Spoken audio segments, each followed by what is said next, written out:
കുറച്ച് മൈദ ഇട്ടു, അതിൻ്റെ കൂടെ കുറച്ച് അരിപ്പൊടി ഇട്ടു, പിന്നെ ശർക്കര ചീനി ഇട്ടു, മഞ്ഞൾപ്പൊടി, ഉപ്പ്, ഒരു തരി ഉപ്പ്, ഇതെല്ലാം ചേർത്തു. എന്നിട്ട് ഇനി നമുക്കൊന്ന് കുഴയ്ക്കാം. ശർക്കര ചീനി ഇട്ടത് കൊണ്ട് നല്ലോണം അലിക്ക് വരണം. നല്ലോണം ഒന്ന്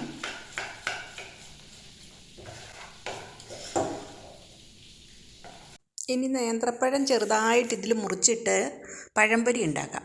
ചെറിയ ചെറിയ പഴംപൊരികൾ ഇതാ ഇങ്ങനെ. എന്നിട്ടിതിങ്ങനെ കോരി ഒഴിക്കാം.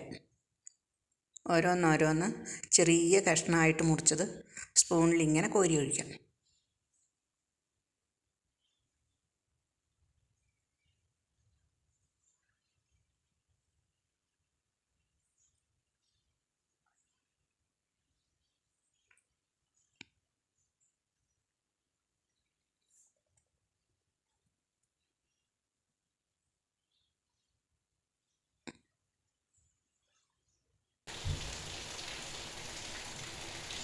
വേഗട്ടെ.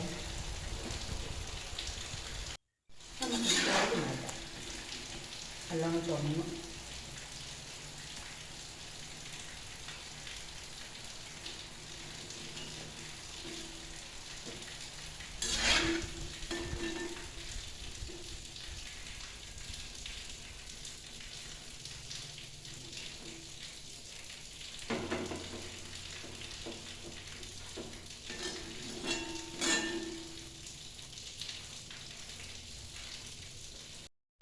നമുക്ക് ഇതെങ്ങനെയുണ്ടെന്ന് നോക്കാം. ആയി നല്ലോണം വെന്തു.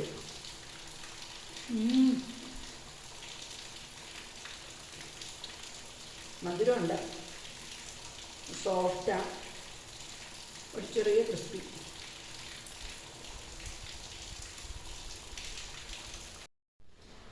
ഉള്ളിവടയും പഴംപൊരിയും കട്ടൻ ചായയും ഈ മഴയത്ത് നല്ല കോമ്പിനേഷനാണ്.